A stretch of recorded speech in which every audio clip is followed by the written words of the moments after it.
La ciencia de la consciencia, un acercamiento a los nuevos desarrollos en psicología y neurociencia.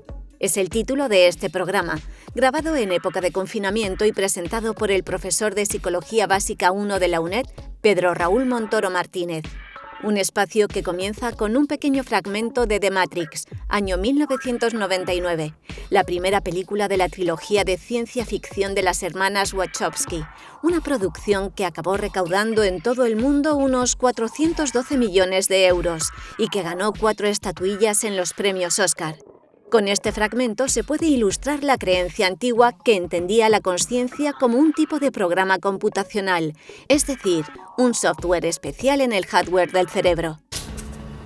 Te sentirás algo raro.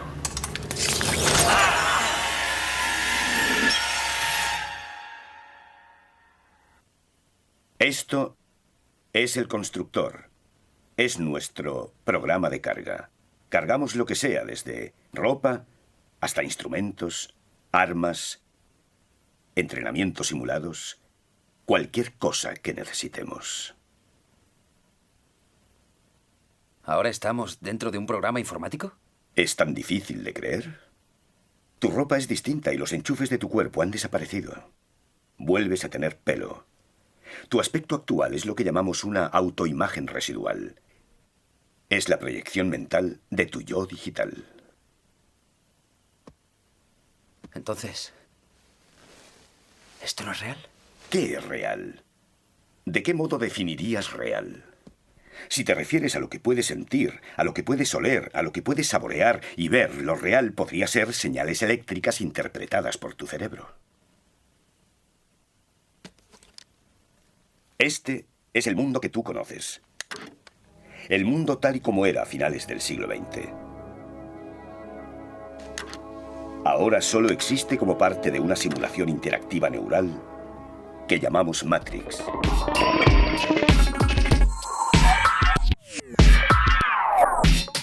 A través de un pequeño ejercicio con un elefante rosa, veremos que somos capaces de construir mentalmente escenarios hipotéticos para planificar el futuro en función de nuestra experiencia pasada.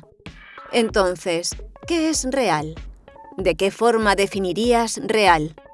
La realidad es que la consciencia es un tesoro que aún está por descubrir.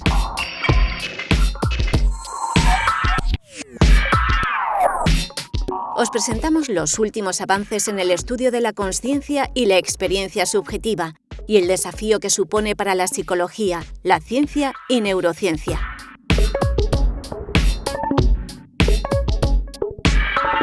Hola, buenos días. Es un placer estar de nuevo en el espacio de Radio UNED y en el día de hoy acompañado de dos buenos amigos para hablar, reflexionar sobre uno de los problemas, incluso algunos dicen misterios, del conocimiento humano más apasionante que todavía la ciencia tiene por delante para resolver. Vamos a hablar de la consciencia. Pero en primer lugar quiero presentar a los compañeros que van a estar aquí con nosotros. En primer lugar quiero presentar a Miquel Jiménez Méndez. Buenos días, Miquel. Hola, buenos días, Pedro. Muchas gracias por aceptar la invitación a este programa de radio. Miquel es licenciado en Psicología por la UNED, también tiene el título de Máster Universitario en Investigación en Psicología y el año pasado consiguió su título de Doctor en Psicología, también por la UNED, con un trabajo precisamente sobre la naturaleza de la consciencia visual, que es uno de los campos de investigación que ha desarrollado en los últimos años, también estudiando los procesos inconscientes en el ámbito de la visión. Ha realizado también una estancia en la Universidad de Turku en Finlandia y en breve se trasladará a la Universidad de Haifa en Israel para continuar allí su carrera investigadora, que no tengo duda de que será exitosa y productiva, y seguiremos disfrutando con tus trabajos porque creo que van a ser tremendamente útiles para este campo de investigación. También quiero saludar a José Antonio Hinojosa. Buenos días, José Antonio. Hola, buenos días, Pedro. Un placer volver a estar contigo. Pues muchas gracias por estar aquí con nosotros. Ya has compartido espacios radiofónicos en Radio UNED en cursos anteriores. José Antonio es profesor de la Facultad de Psicología de la Universidad Complutense de Madrid.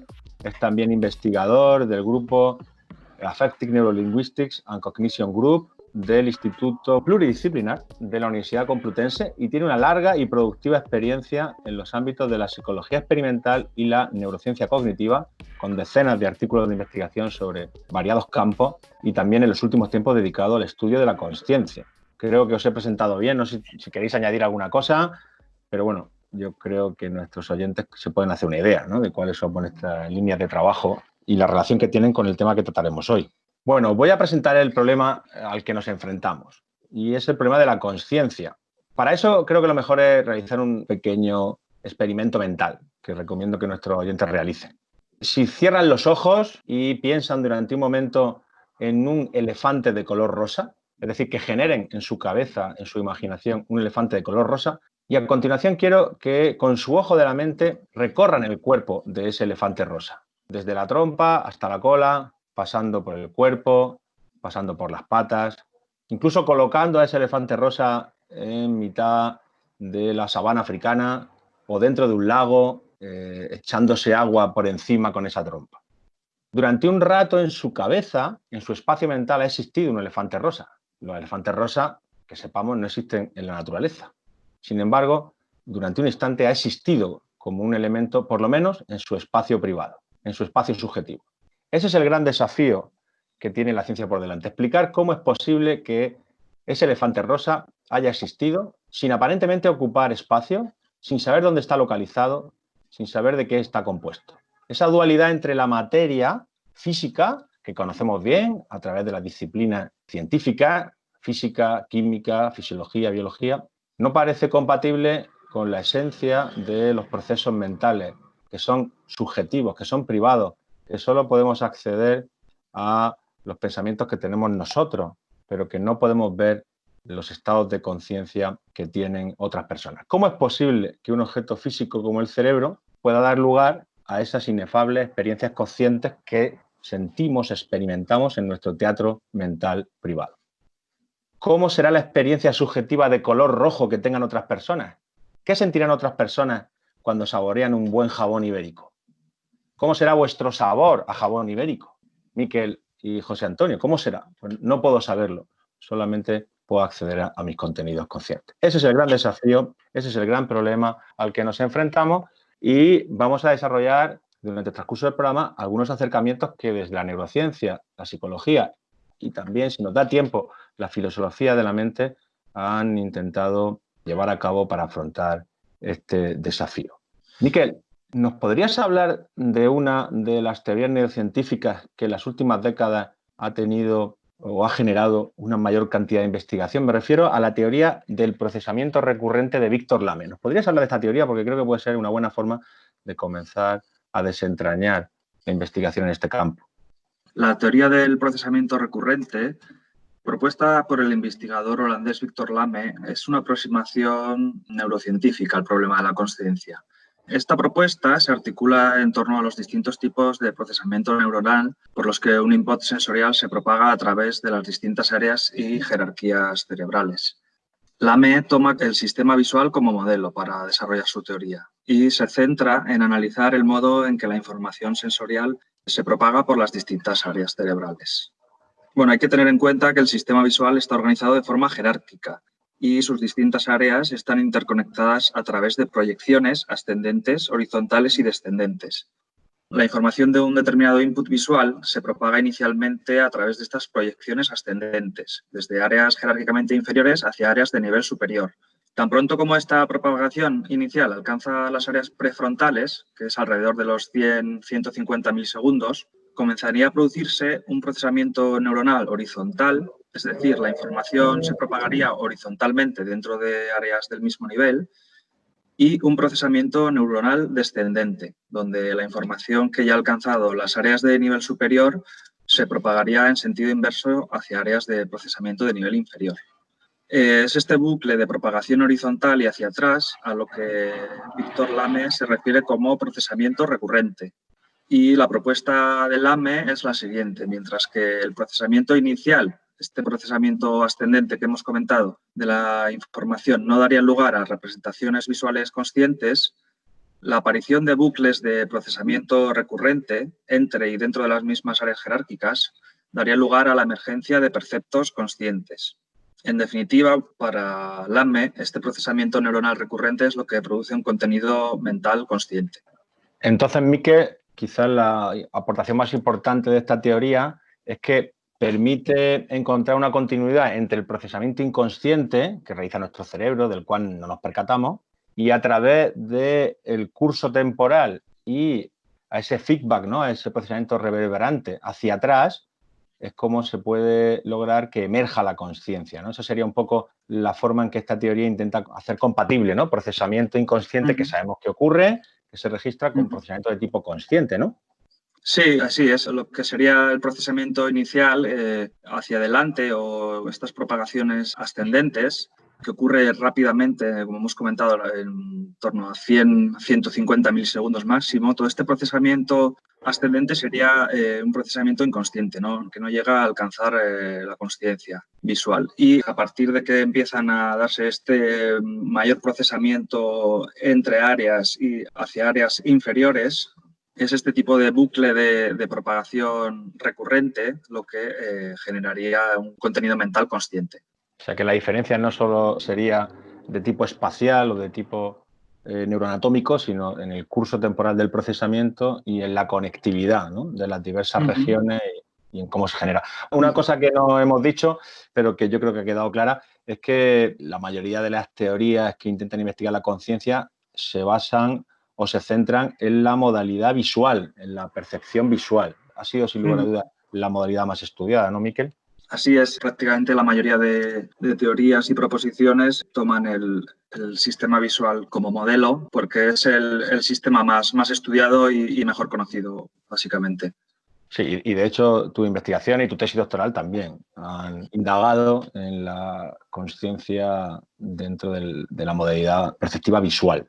Además, teniendo en cuenta que, bueno, a la hora de manipular la visibilidad en condiciones de laboratorio, pues quizá es más sencillo que en otras modalidades.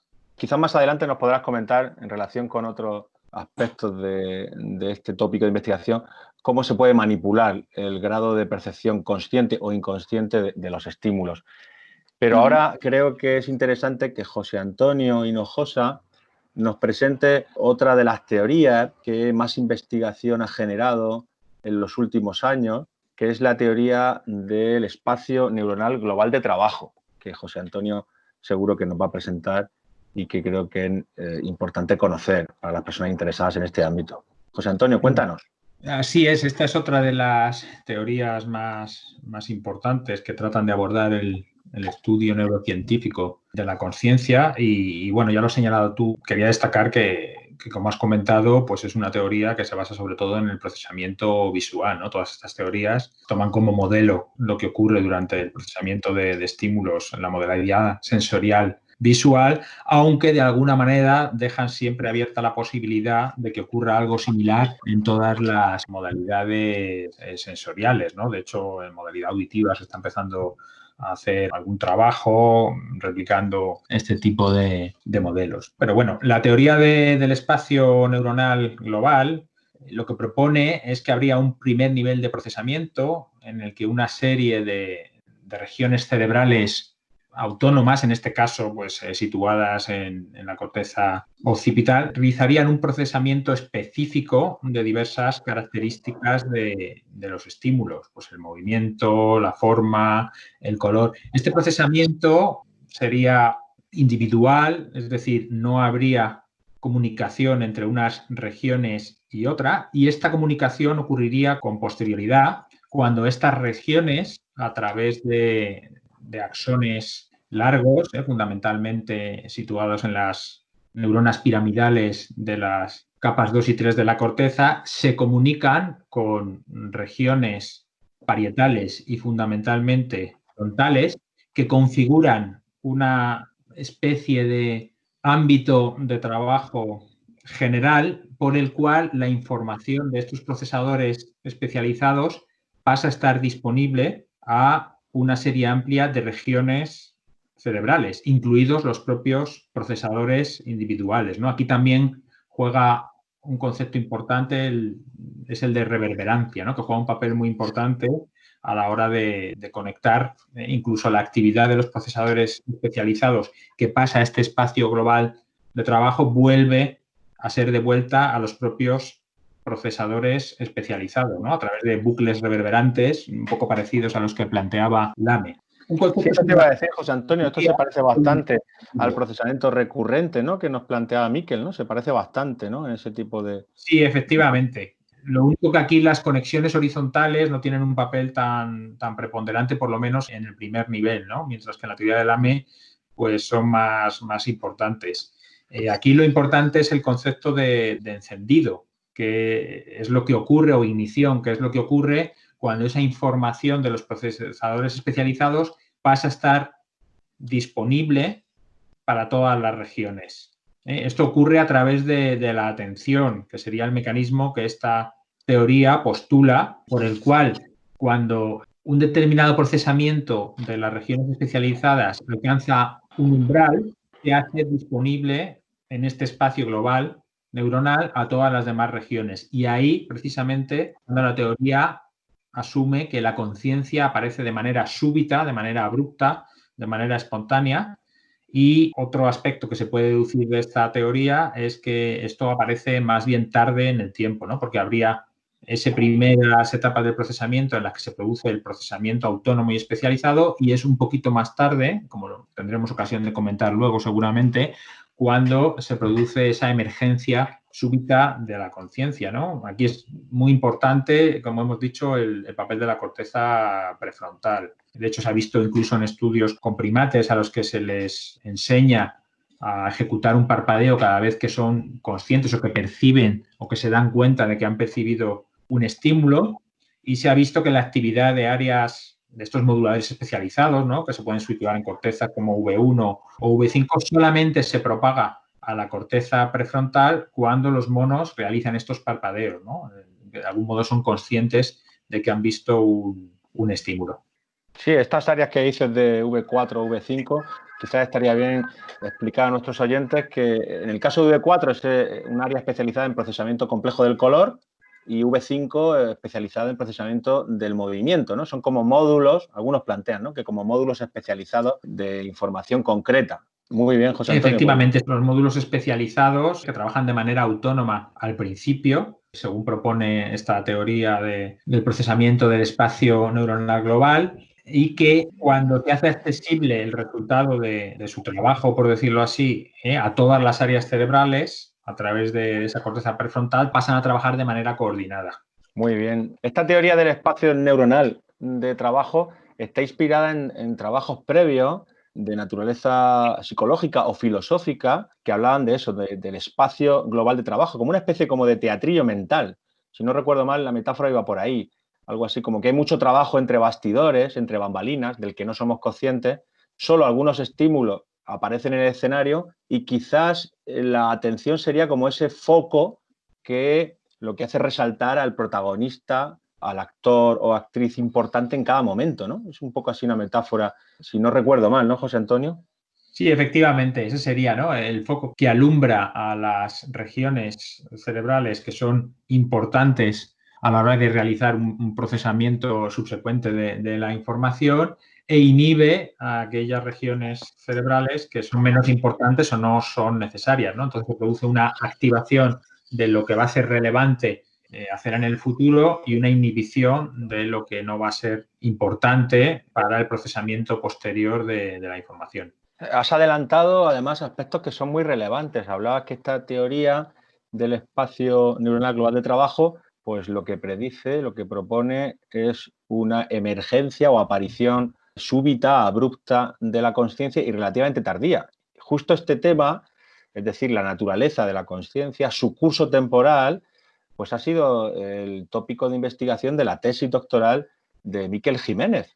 Y sin lugar a dudas es un debate que en los últimos años ha cobrado mucha importancia y que estoy seguro que Mikel nos va a explicar con todo detalle porque creo que es importante que lo conozcamos. Así es, Pedro. Este debate sobre la naturaleza de la consciencia es ahora mismo uno de los más relevantes dentro de los estudios sobre consciencia y, bueno, lo que pretende dilucidar es la forma en la que un estímulo emerge a nuestra consciencia. Ya ha comentado José Antonio que la aparición de un estímulo en nuestra consciencia puede ocurrir de forma abrupta. Esto es, solo tendríamos dos experiencias subjetivas del estímulo, lo que sería una ausencia de percepción y una percepción clara del mismo. Pero existe otra posibilidad y es que un estímulo emerja a nuestra consciencia de forma gradual. Es decir, que transite a nuestra consciencia progresivamente a través de distintos niveles de experiencia subjetiva.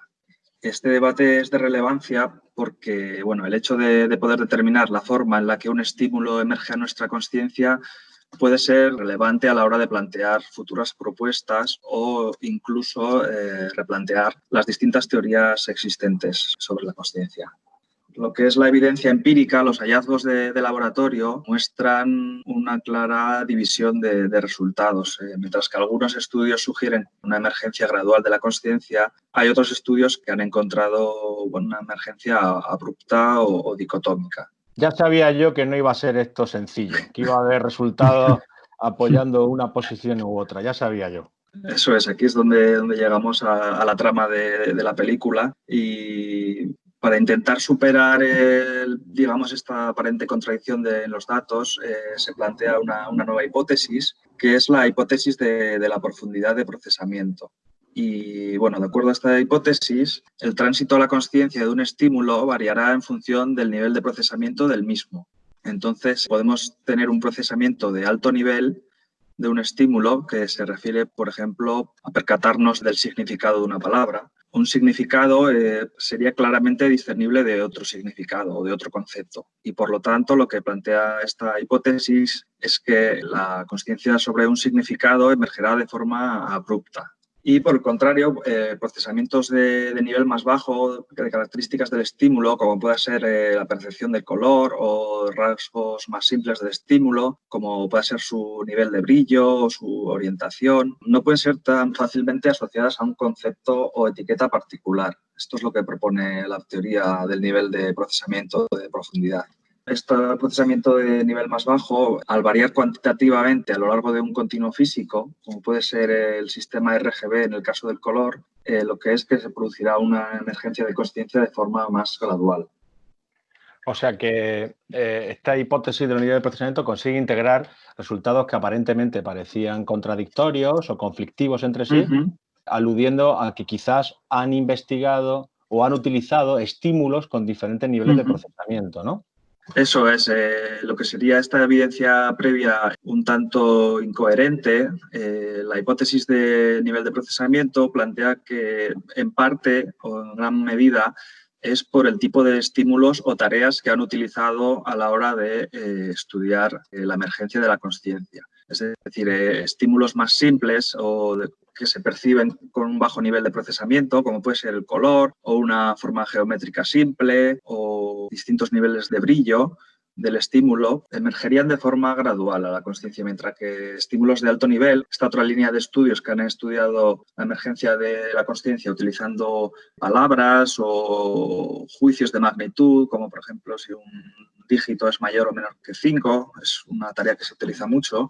Pues este tipo de estudios encuentran que la consciencia emerge de forma abrupta. O se es consciente del estímulo o no se es consciente en absoluto.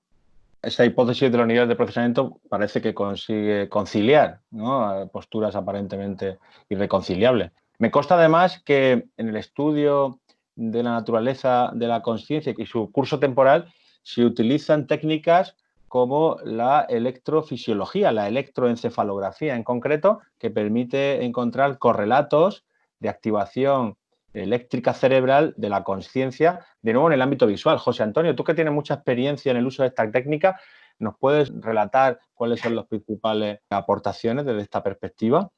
Bueno, yo creo que es importante empezar recalcando que desde la neurociencia cognitiva no solamente estamos interesados en conocer aquellas regiones cerebrales que participan en un determinado proceso, ¿no? En este caso en en la experiencia consciente, ¿no? Estamos muy acostumbrados a que nos hablen de regiones cerebrales, ¿no? Todos conocemos algunas, incluso a nivel popular, la corteza frontal, el hipotálamo, en fin, hay determinadas regiones que son conocidas, pero también debemos conocer que desde la neurociencia cognitiva podemos obtener información sobre la dimensión temporal, es decir, sobre cuándo ocurren los distintos procesos, las que técnicas como la resonancia magnética funcional, la tomografía por emisión de positrones o datos provenientes de pacientes con lesiones neuropsicológicas, qué partes del cerebro están activándose o participan en la experiencia consciente en este caso, técnicas como la electroencefalografía o la magnetoencefalografía nos dicen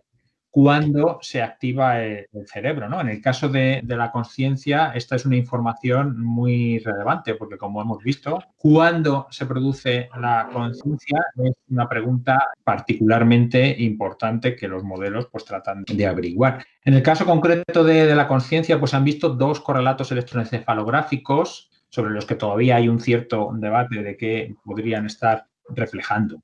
El primero de ellos ocurre en torno a los 200 milisegundos, cuando se ha visto que la actividad cerebral en electrodos colocados encima de la corteza occipital difiere cuando las personas perciben conscientemente un estímulo frente a lo que ocurre cuando no lo perciben. Esta actividad se ha llamado la negatividad de conciencia visual, la Visual Awareness Negativity, conocida como VAN por sus siglas en inglés. Y con datos de estudios provenientes del uso de magnetoencefalografía, se ha visto que el origen neural de esta actividad estaría localizado en la corteza occipital lateral derecha. Un aspecto interesante es que cuando es más difícil discriminar perceptivamente entre estímulos, es decir, cuando es más difícil tener una experiencia consciente, la latencia del componente se retrasa. Es decir, esta actividad en vez de aparecer a los 200 milisegundos, se aparece un poco más tarde, a los 250, 270 milisegundos.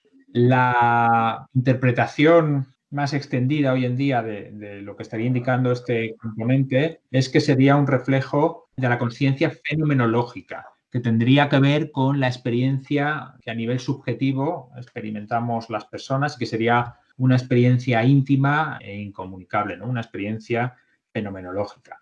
Un poquito más tarde, a partir de los 300 milisegundos, se ha identificado un segundo índice electrofisiológico relacionado con la consciencia, se ha llamado positividad tardía, LP por sus siglas en inglés, que sería Late Positivity, que en este caso se ha relacionado más con el acceso a la consciencia o lo que algunos autores denominan conciencia reflexiva. Esto tendría que ver con lo que hemos comentado antes cuando hemos descrito la teoría del espacio global neuronal de trabajo, ¿no? Reflejaría un poquito el encendido, es decir, cuando la información, la experiencia consciente toma cuerpo, ¿no? Porque la información de esos procesadores especializados se hace accesible a todo el cerebro. Tendría que ver mucho también con la metacognición, porque en este caso sí, las personas serían plenamente conscientes de que han tenido esa experiencia y pueden realizar acciones con ese contenido o con esa experiencia consciente. Pueden comunicarla verbalmente, pueden razonar, pueden darse cuenta de que están teniendo esta experiencia, ¿de acuerdo? Entonces, pues en este caso, este sería el correlato que reflejaría el proceso de encendido-ignición que sería el eje fundamental de la teoría del espacio neuronal global de trabajo.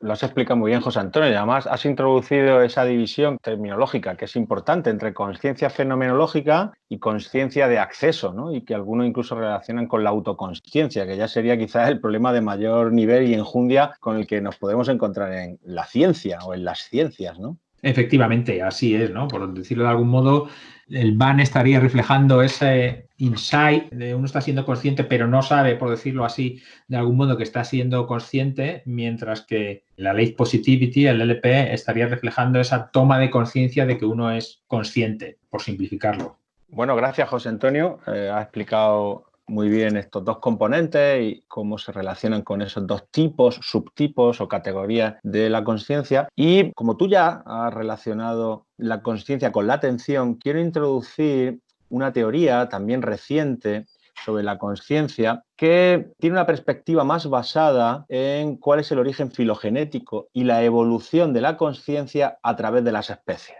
como una forma de intentar entender cómo surge y cuál puede ser su función.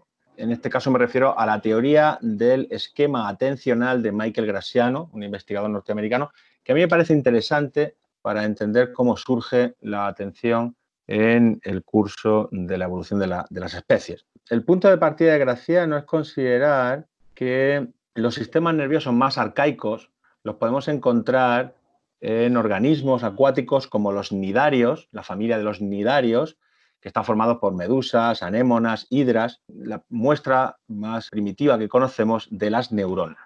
Porque al fin y al cabo, ¿qué es una neurona? Pues es simplemente una célula que transmite señales a otra neurona o a un músculo o a una glándula. Es una célula que transmite señales. La complejidad creciente en el desarrollo evolutivo ha hecho que se generen redes de neuronas en las que es necesario el que se amplifique la activación de ciertas neuronas y se inhiba la de otras. Esto ya lo comentaba José Antonio, ¿no? Cómo la atención tiene ese papel, ¿no? Pues esto surge de manera primaria como una forma de competición entre neuronas, de manera que las señales más importantes, más relevantes, más intensas puedan sobrevivir e inhiben a las demás.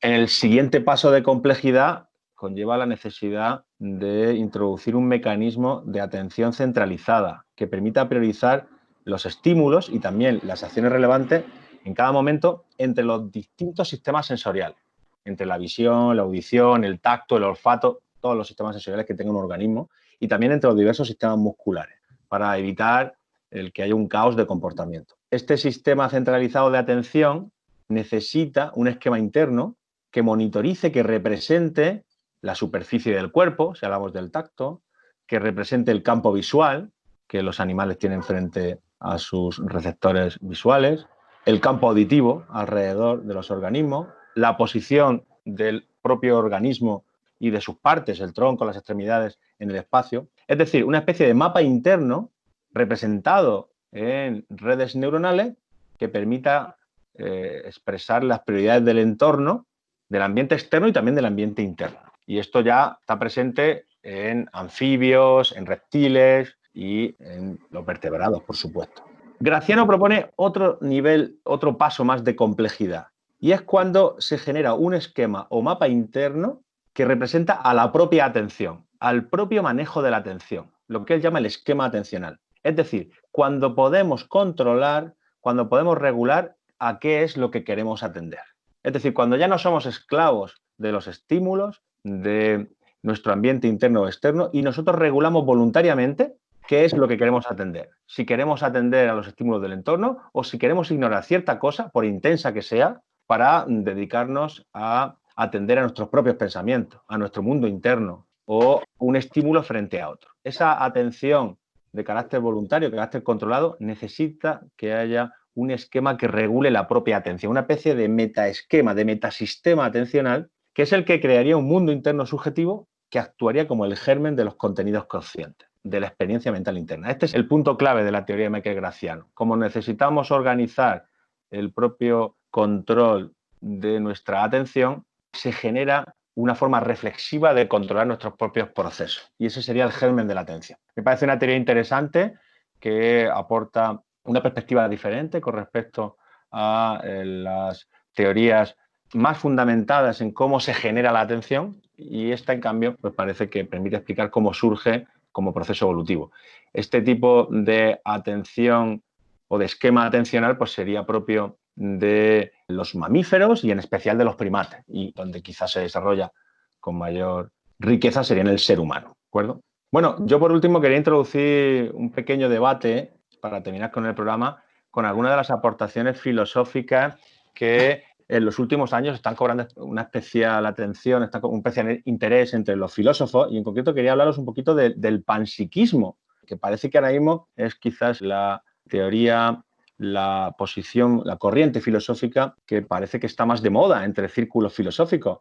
Podemos resumir la historia de la investigación, tanto neurocientífica como psicológica y filosófica, de los últimos 2 siglos como un intento de luchar contra el dualismo, intentar luchar contra esa aparente diferencia en la esencia de lo mental versus lo físico, como si lo mental no se pudiera compaginar con las características del mundo físico. Pues bien, el panpsiquismo lo que propone es que la conciencia es una propiedad fundamental de la realidad física, es una propiedad intrínseca de la materia. Todo es consciente en cierto grado, en cierta medida. Una piedra o un electrón tendrán algún grado de conciencia, como también tienen masa, como también tienen carga eléctrica, como una propiedad fundamental de la naturaleza.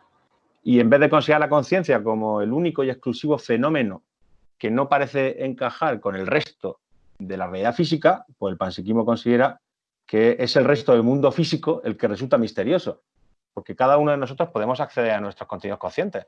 El problema es que no somos capaces de acceder a los contenidos conscientes del resto de elementos de la naturaleza. Yo no sé qué opináis sobre esta perspectiva, cómo creéis que quizás podría enriquecer la investigación en neurociencia o en psicología. Si queréis empezamos con Miquel. Miquel, ¿cómo ves este tema del panpsiquismo? Pues la verdad que es un poco difícil de entenderlo, un poco si no estás muy metido en temas de filosofía de la mente. E incluso he visto algún debate de famosos filósofos de la mente en torno a si un calentador de agua tiene conciencia o las partes que lo componen las que tendrían esta conciencia o a qué nivel surgiría la conciencia. Y la verdad que se me hace un poco difícil de seguir este debate. José Antonio, ¿tú cómo ves esta nueva? No es nueva en realidad, pero sí parece que ha cobrado relevancia y, como digo, parece que ahora está de moda. ¿Cuál es tu perspectiva ya después de tantos años investigando en los campos de la psicología y la neurociencia? Bueno, pues yo coincido un poquito con lo que ha comentado Miquel, ¿no? Yo creo que es un debate que nos cuesta abordar porque el tema de la conciencia yo creo que tiene un gran anclaje en nuestro antropocentrismo. Pero yo creo que teorías como las que hemos comentado abren una vía o abren una posibilidad para el estudio de la conciencia en otros organismos, vamos a decir, por lo menos, ¿no? Cuando hablamos de esas conexiones recurrentes, frecuencia visual y demás, pues debemos pensar que este tipo de fenómenos también ocurren en otras especies, ¿no? Especies que pueden ser incluso hasta a nivel de insectos, ¿no? Yo creo que el AME aborda bien o da una idea interesante de cómo abordar el fenómeno y es que no debemos delimitarnos a pensar que la única experiencia consciente que existe es la humana, es la nuestra.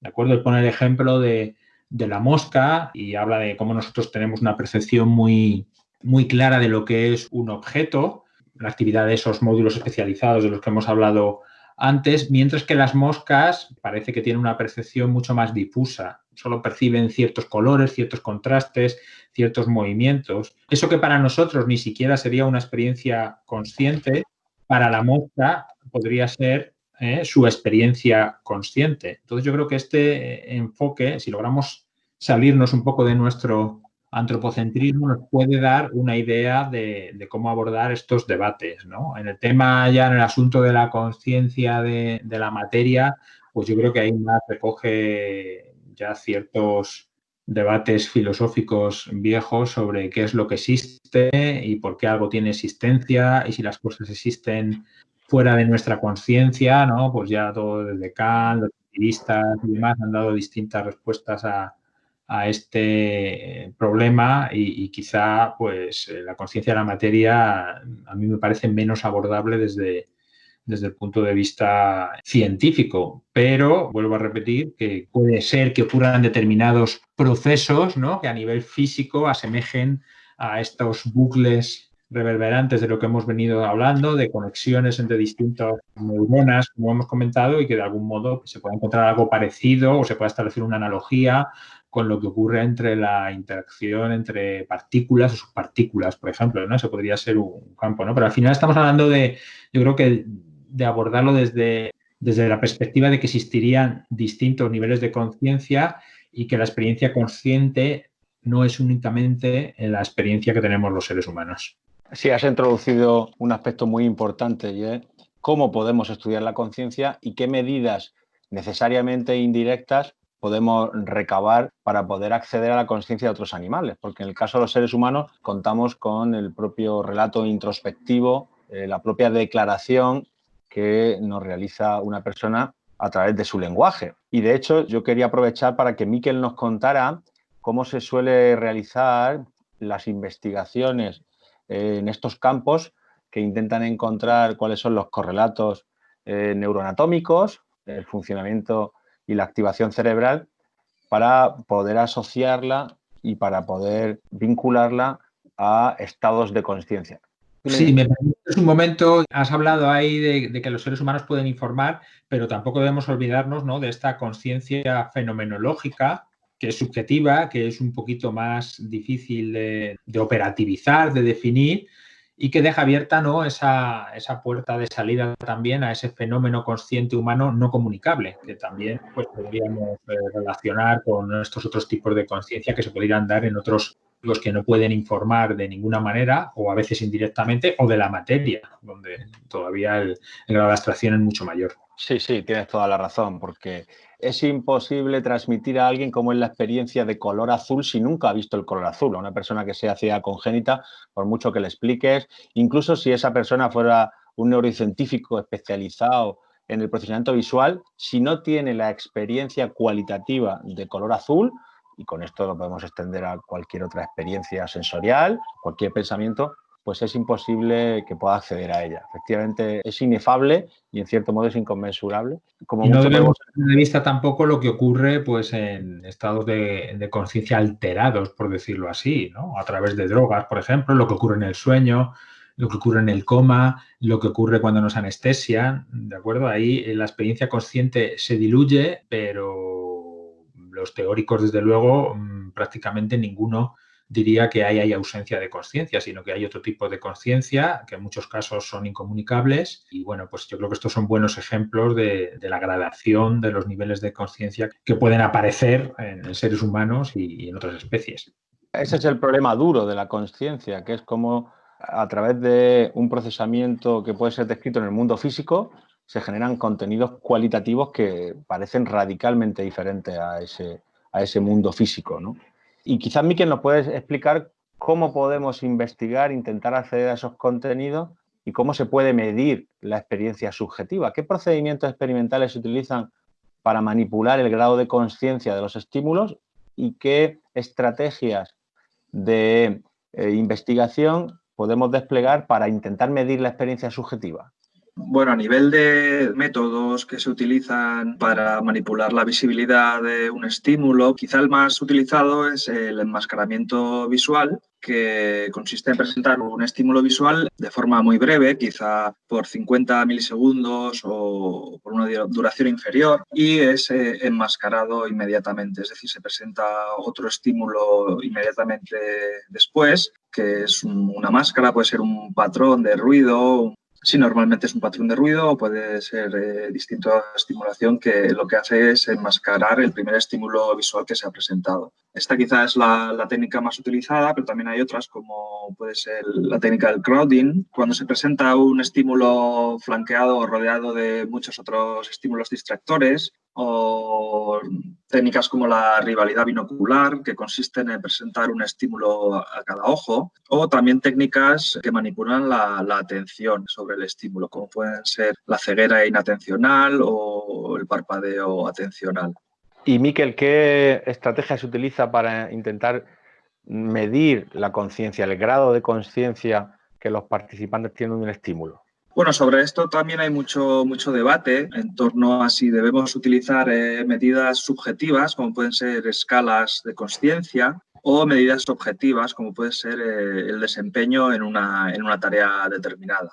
Las escalas subjetivas normalmente te dan la opción de informar sobre tu conciencia sobre un estímulo utilizando varias categorías, como no he tenido ningún tipo de percepción, he tenido una percepción débil del estímulo, una percepción casi clara o una percepción clara del estímulo. Esta es quizá la escala que más se utiliza, con 4 niveles o 4 categorías. Por otro lado, medidas objetivas puede ser, pues como hemos comentado, el nivel de acierto en una tarea de discriminación entre 2 tipos de estímulos, tareas de detección de estímulos, que analizando los resultados en la tarea, si obtenemos un nivel de acierto del 50%, si tenemos 2 opciones, pues esto estaríamos en niveles de azar. Esta medida se toma como una medida de ausencia de consciencia sobre los estímulos que se han presentado. Y creo, si no me equivoco, que esto está relacionado precisamente con esa manipulación de los niveles de procesamiento que nos comentabas antes como posible hipótesis conciliadora entre las teorías que decían que la atención surge de manera gradual, la consciencia, perdón, surge de manera gradual, o si la consciencia surge de manera abrupta. Y es que tareas, me imagino, como indicar si un estímulo que se presenta en esas condiciones de visibilidad reducida que nos decías es de color rojo o azul, eso sería de bajo nivel. Y si en cambio se presenta una letra que puede ser mayúscula o minúscula, pues ya que requiere un nivel categorial que, digamos, tiene mayor grado de procesamiento, ¿no? ¿Nos puedes poner ejemplos concretos de niveles de procesamiento aplicados a tareas como estas que nos dices, de detección, discriminación? Sí, bueno, como comentas, niveles de bajo procesamiento del estímulo pues pueden ser la percepción del color o la percepción de su brillo, si es más claro o más oscuro. Cuando se presentan estímulos que son líneas, por ejemplo, se puede manipular su orientación. Estas serían todo tareas de bajo nivel, y ya tareas de más alto procesamiento pues serían la percepción de una palabra, por ejemplo, o la percepción de una letra, y ya la tarea de más alto nivel sería percibir el significado de un estímulo. Pues, por ejemplo, si es un animal frente a un objeto, o si es un dígito que es mayor que 5 o menor que 5, etcétera. De acuerdo, sí, que ya serían juicios basados en información de carácter abstracta o conceptual. Bueno, pues yo creo que hemos hecho un buen recorrido por los principales desarrollos más recientes en el estudio de la psicología y la neurociencia de la consciencia. Está claro que es un problema de una complejidad fabulosa, pero también creo que la investigación cada vez es más rica, es más variada, más interdisciplinar, y por lo menos creo que estamos en el camino de aportar la mayor luz posible con los procedimientos de los que disponemos. No sé si habrá que en algún momento idear un cambio de paradigma, una nueva teoría revolucionaria que le dé una nueva perspectiva a estos viejos problemas, o si en cambio pues la progresión será gradual. No sé si la investigación de la conciencia será gradual o será todo o nada, un poco como pasa con su propia naturaleza, pero sí confío que en futuros programas de radio continuemos hablando de las aportaciones que se vayan construyendo en este edificio de la investigación. No sé si tenéis alguna última reflexión sobre este tema. ¿Cómo creéis que puede avanzar este campo y por dónde creéis que podría continuar la investigación? José Antonio. Lo que urge más es definir lo que es la consciencia, ¿no? Tenemos, como hemos venido hablando hasta ahora, pues si ocurre antes, si ocurre después, si hablamos de una conciencia fenomenológica, si hablamos de un acceso a la conciencia. Habría que unificar, ¿no?, a nivel teórico, pues ese tipo de conceptos. Y luego, pues a nivel metodológico, pues como siempre, buscar la objetividad, ¿no? Intentar de las respuestas verbales, ¿no? O cuando las teorías hablan de la metacognición y demás, pues siempre está el problema de que cuando, pues ya lo dijo un poco Wittgenstein, ¿no? Cuando uno se define a sí mismo a través del lenguaje, verdaderamente se está definiendo a sí mismo en su esencia o ya se está distorsionando, ¿no? Ese tipo de cuestiones que son importantes, que nos han comentado muchas posibilidades metodológicas, pero yo creo que hay que seguir trabajando por ahí. Muy bien, José Antonio. Y Miquel, ¿qué tal? ¿Cómo crees que van a transcurrir los próximos años, quizá décadas, en el estudio de la consciencia? Creo que de momento y poco a poco vamos recabando más datos y vamos integrándolos dentro de teorías más amplias e integradoras. Quizá las próximas décadas, si se da un refinamiento de las técnicas de registro cerebral o un salto en la tecnología, podamos recabar datos más concluyentes. Y bueno, tendremos que seguir trabajando y esperando a ver si podemos conseguir un mayor conocimiento o comprensión de este problema. Pues ahí seguiremos en el camino, seguiremos investigando, seguiremos leyendo y, como digo, en el futuro confío que desarrollamos nuevos programas de radio en el que podamos contar algunos pasitos, por pequeños que sean, en este camino quizá inacabable, pero por lo menos en el que se pueda avanzar. Muchas gracias por compartir este espacio. un saludo y que la fuerza os acompañe. Gracias a ti, Pedro. Un saludo. Gracias, un placer. Hasta luego. Hasta la próxima.